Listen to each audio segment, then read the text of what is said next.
Magandang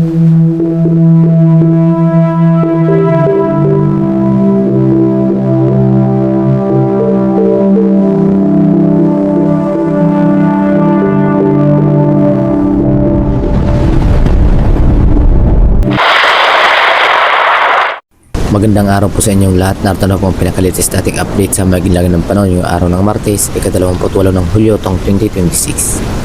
Base nga po sa ating pinaka-latest satellite image, ang bagyo nating monitor sa labas ng ating Philippine Area of Responsibility. Lumakas pa nga po ito into super typhoon category.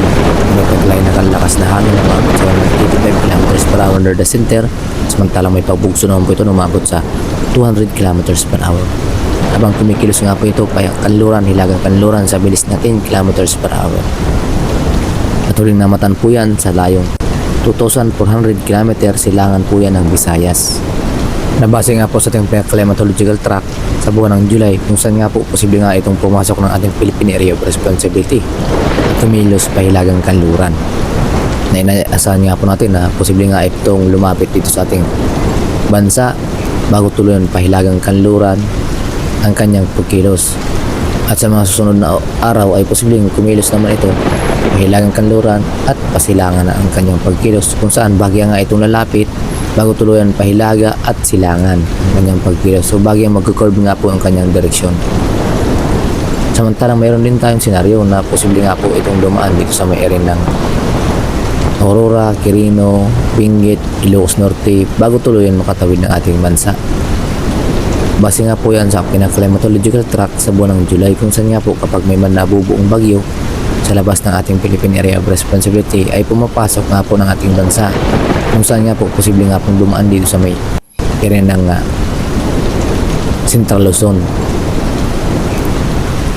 Samantala mayroon din tayong senaryo na posibleng dumaan dito sa may silangang bahagi ng Visayas patungo dito sa may area ng Masbate, Romblon, Marinduque, Oriental Mindoro at patungo dito sa may Batangas bago tuloy naman tumawid ng ating bansa.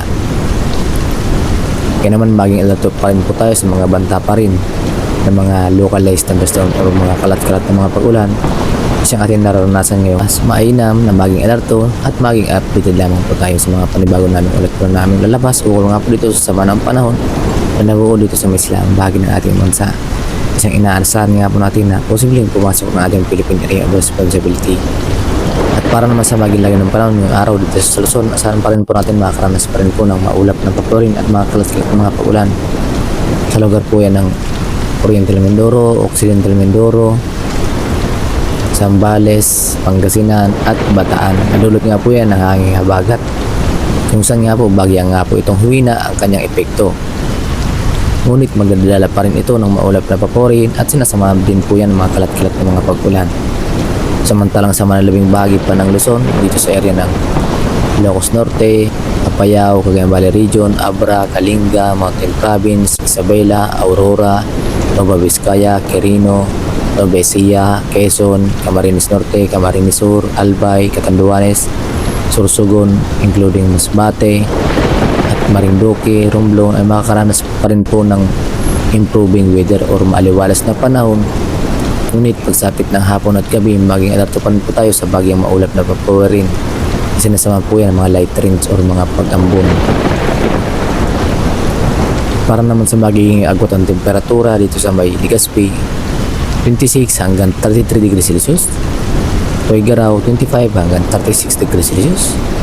Lawag 26 hanggang 32 degrees Celsius, Baguio 18 hanggang 23 degrees Celsius, Metro Manila 26 hanggang 32 degrees Celsius, Tagaytay 23 hanggang 29 degrees Celsius. At para naman sa magiging ng panahon dito sa may Palawan, inasan pa rin po natin makakaranas pa rin po ng maulap na papurin kasi nasamahan pa rin po yan ng mga kalat-kalat na mga pag-ulan, especially pagsapit ng hapon at gabi. Na may agwat ng temperatura dito sa may Puerto Princesa na umaabot lamang sa 24 hanggang 32 degrees Celsius, Calayan Islands 25 hanggang 31 degrees Celsius. Para naman sa maging ng panahon dito sa may Visayas, inasan nga po natin makakaranas pa rin po ng improving weather dito sa area ng Aklan, Capiz, Antique, Iloilo, Guimaras, Negros Occidental, Negros Oriental, Cebu, Bohol, Siquijor, Inasan nga po natin makakaranas ng improving weather. Samantalang dito sa may silang bahagi ng Visayas, sa lugar po yan ng Northern Samar, Eastern Samar, Biliran, Leyte. Inasan nga po natin makakaranas ngayong umaga ng bagyang maulap na papurin kasi nasamahan ng mga pag-ambon. At para naman sa magiging agwat na temperatura dito sa may Tacloban, 26 hanggang 32 degrees Celsius. Cebu, 25 hanggang 32 degrees Celsius. Iloilo, 26 hanggang 32 degrees Celsius ang ating inasan na agwat ng temperatura. At para naman sa magiging lagay ng panahon dito sa may Mindanao, inasan nga po natin makakaranas na ng improving weather ang halos buong bahagi ng Mindanao. Dahil nga po sa bahagyang paghina nitong hangin habagat, inasan nga po natin makakaranas na po ng improving weather sa area ng Tawi-Tawi, Sulu, Basilan, Zamboanga del Norte, Misamis Occidental, Zamboanga del Sur, Lanao del Norte, Lanao del Sur, Maguindanao, Sultan Kudarat, South Cotabato, Davao Occidental, Davao Oriental, Davao del Sur, Davao at Compostela Valley, including Caraga Region. Sa lugar naman yan ng Dinagat Island, Surigao del Norte, Agusan del Norte, Agusan del Sur, Surigao del Sur, na makakaranas nga po ng improving weather halos buong bahagi ng Mindanao. So maging alerto pa rin po tayo sa mga banta pa rin ng mga localized thunderstorm or mga biglaang buhos ng mga pag-ulan, lalo na po yan pagsapit ng hapon at gabi, nadulot nga po ng mga thunderstorm. At siyang inaasahan nga po natin na magdudulot ng mga maulap na papawarin at sinasama ng mga light rains. Kaya naman kung sakaling kayo ay lalabas ng inyong tanan, ugaliin pa rin pong maging alerto at maging handa. Kaya naman magdala lamang po ng payong o kaya naman kapote kung sakaling kayo ay lalabas ng inyong tahanan. Pang ready po tayo kung sakaling mayroon po tayong mga namamata ng mga pag-ulan sa paglabas ng ating tahanan.